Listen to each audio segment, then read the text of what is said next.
on that project.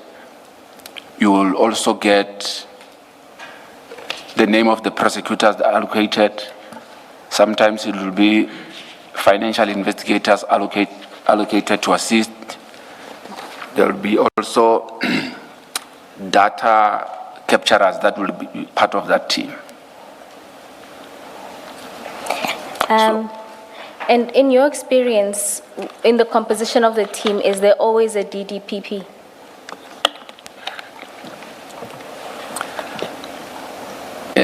Chair, yes, in the composition of the team, there should be always a DPP. But there will be instances where maybe there's no DPP. Sometimes it happens. So when you say sometimes it happens that there is no DDPP, is that often? No, it's not often. How many times? Oh. Sorry, maybe let's check.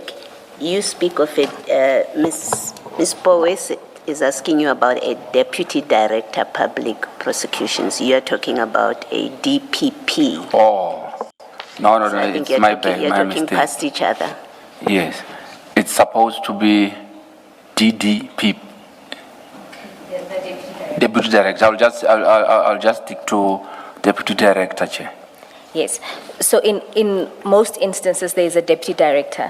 That is correct, Chair. Is that in terms of a policy or just a practice that generally exists? That is the way we knew how it's supposed to be. All right. Commissioners, that should deal with paragraphs 9 and 10 of the statement. You then explain that matters usually emanate from two sources. Can you explain those two sources? The Commission side and then the Section 27 side.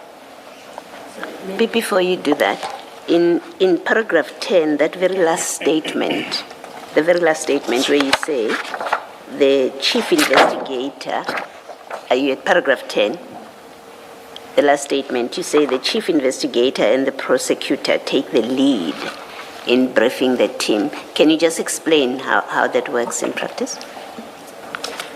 Chair, the lead investigator and the lead prosecutors, or chief. So Investigator. The two are part of what I was referring to as management. So at our level, we will not know the contents of what the operation is going to be about. So they basically cascading what has been discussed in the management level, putting it down to us so that we can be able to understand, because they are bringing information from this side, bringing it to ours this side. Thank you. Mr. Rapesu, at paragraph Yes. 11, you deal with where the matters emanate from. And you explain that it comes from either two sources. That is correct, Chair. So the sources of information will come from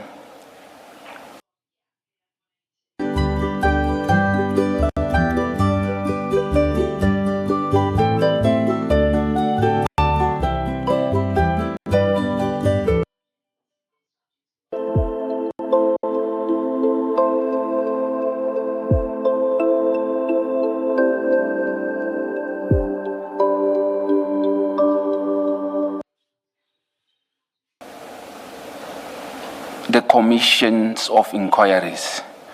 Mostly cases that we're working from, they are coming from the Zondo Commission. So when you're getting cases that are coming from there, it is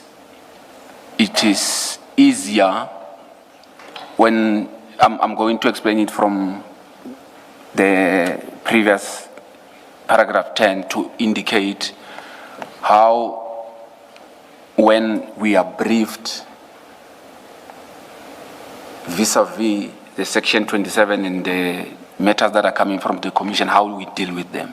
Yes. So the matters that are coming from the commission, you will get briefed, even if maybe the information is not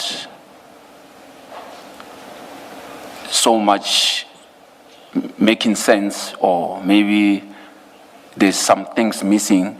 You also have a chance now to say, you can go back to the records of Zondo Commission, then you can try to suss out, or maybe to get more information from what is there to complement what you have been briefed about. I don't know if maybe I've put it in a... And so you eventually go to the commission's records and get Yes. statements. just to get a more broader picture of what you'll be dealing with. Okay. So with regard to section 27, it's a bit challenging because you rely more on the briefing, but you don't have any other source there you can go to source out the information from. All right. So in relation to the Section 27 referral, you will get a briefing, but that doesn't necessarily mean you'll get the referral itself. That is correct, Chair. And is there a policy that exists about whether or not you get access to the Section 27? No, I don't know of any. Sometimes when you're working on a matter, you can't, let me not say you can't. There are some times where we will request for more information. It will depend on your chief or your prosecutor whether they want to give or not.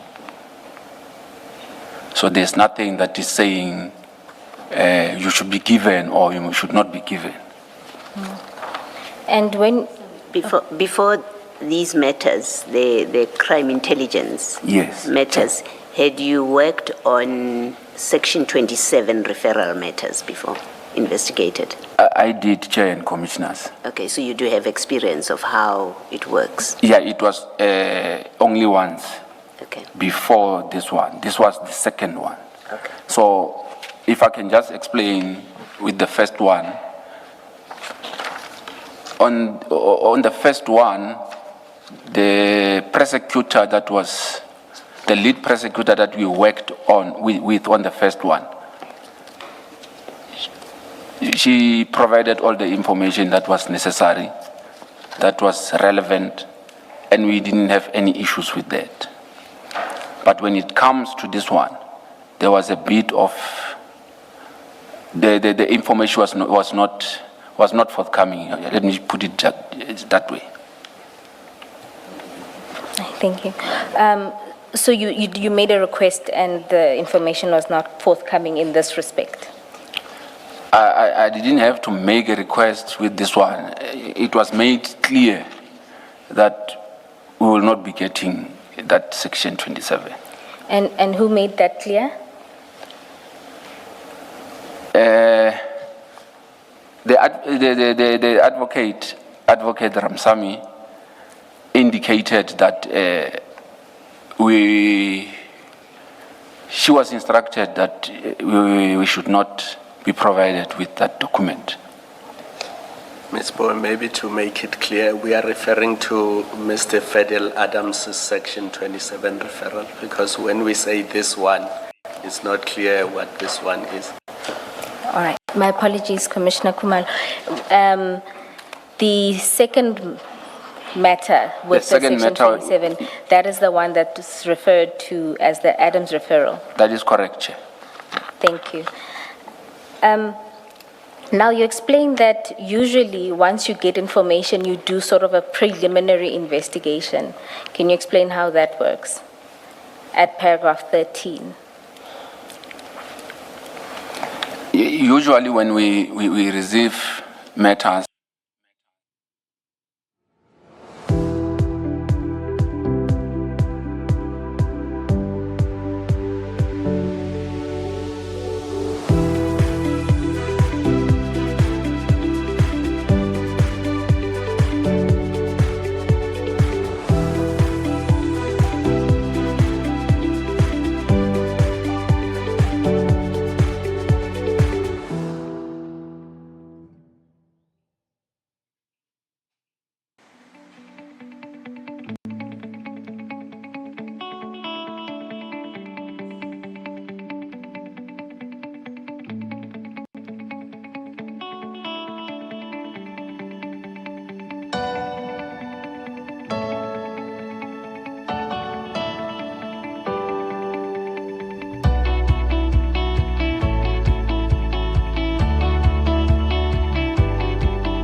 where the information is not,